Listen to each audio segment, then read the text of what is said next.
Hello and welcome everybody to another episode of Exposicion, where we expose the lies and shine a beacon of light on the truth. I'm Hugo Vargas alongside my colleague. Alejandro Galvan. And today we have a special program for you. Today's episode is Discerning the Truth About Immigration and Welfare Benefits. Now, I don't know if you heard lately, Alex, but there's been a lot of talk by Mr. Trump and his administration, as well as Fox News, about immigrants and how they're taking up a lot of the welfare benefits. Yeah, I have been watching it, and It's out there. It is, and they're bringing out some pretty damning numbers. Now, there's new legislation which is supported by Trump that creates a merit-based system for legal immigration. So what they're doing is they're making it tougher for people to become legal immigrants into this country. Now, there is a bill that's being proposed by some Republicans. And it's called the Race Act. Now, with the Race Act, what they're saying is that all of the low-skilled immigrants that are coming in are depressing the wages. So they're bringing down wages for jobs for other Americans. And what they're proposing is to cut the number of green cards, permanent resident permits, down from 1 million to 500,000, because that's what it is right now. Annually, there's about 1 million permanent resident cards. Yeah, correct. Green cards, people know them as green cards, permanent resident cards that are handed out each year. So they want to cut that down in half. And then they want to restrict the numbers that you can have so far as family members that you can have come down here. Because, you know, if you're a U.S. citizen and you have family members, especially when you have very close family, you can go ahead and bring them down and you might be able to make them become legal immigrants themselves. Yeah. So, which is what they do. Yeah, which is what happens. I mean, you know, you got close family, you want to be close to them, right? You move over here, you want your family to come with you. Now, a White House press release claims that over 50% of immigrant households receives welfare benefits versus only 30% of native households. Wow. Now, this claim rather stems from a 2015 Center for Immigration Studies report, which found that in 2012, 51% rather, of households headed by an immigrant used at least one welfare program. Now, there was also a 2016 study from the National Academy of Sciences, which analyzes current population survey data from 2012 to 2011 to 2013, and they found that more than 58% of immigrant households with children use welfare benefits, or at least one welfare benefit. Now, I want to ask you, Alex, when you hear the word welfare, what's the first thing that comes to mind? Poor, someone who's helpless, someone who needs help, someone who doesn't have their life together. Right, typically somebody who doesn't have a job, right? They're labeled lazy. They don't want to work. They're just right. You might have some terms like that. Yeah, definitely. I mean, that gets thrown out. They're ghetto, or they're just out there basically being parasites, right? They're taking from people, but they're not putting anything in.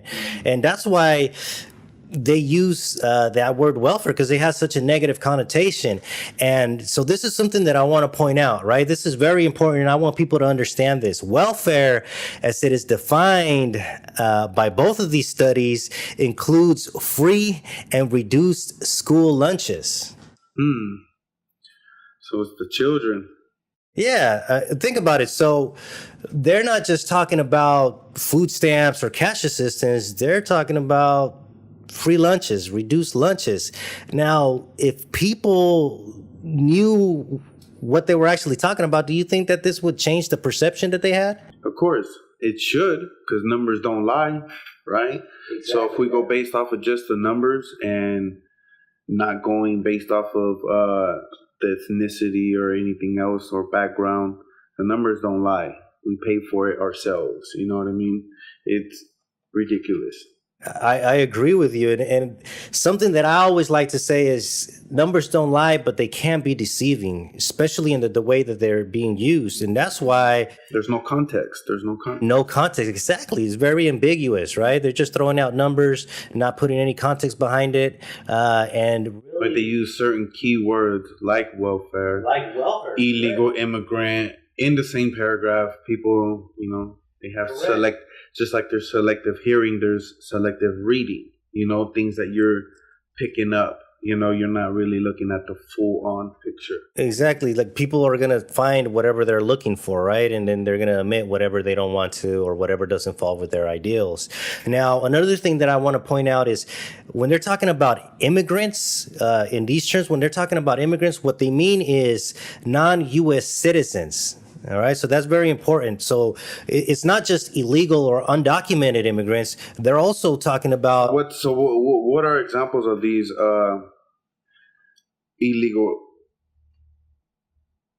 well, like I said, it's not just illegal immigrants. It's also people that are here legally, people that have work visas, people that might have a work permit, or people that are permanent residents. So they're getting thrown in there. So it's not just undocumented people, and I think that's important because a lot of people don't understand that. Hey, they're not just attacking undocumented people; they're attacking you as well. They're throwing everybody in that bucket. Yeah, and it builds or creates this type of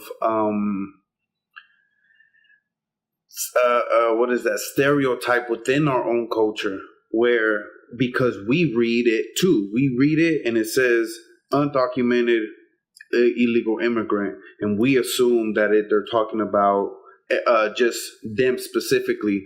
They don't realize that they're talking about themselves. They don't realize that it's mentioning people who have their residency, their visa, their DACA. They read it how others read it. There's no context behind it. It's just those words, and it makes everybody like within our culture focus just on those ones that are coming here illegally, messing everything up, I guess, how the media says, and they have that same perception on our own people. Yeah, and I'm glad you brought that up because I think that's something that needs to get addressed within our own Hispanic population. It seems like we have a prejudice, or some of us have a prejudice against our own people. You got people talk about the paisas, and you talk about, I mean, some of our own people throw out words like, wetback and things like that, and they're degrading to your own people, to your own ancestors. They might be your uncles, your aunts, your parents, grandparents, right? They came from Mexico at some point.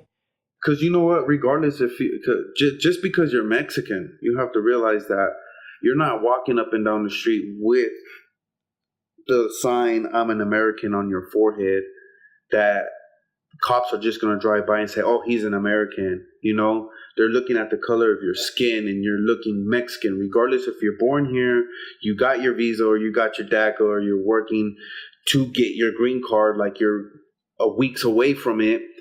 A cop is driving by, they're looking at you the same. It does not matter. So you can't walk around thinking that your shit don't stink.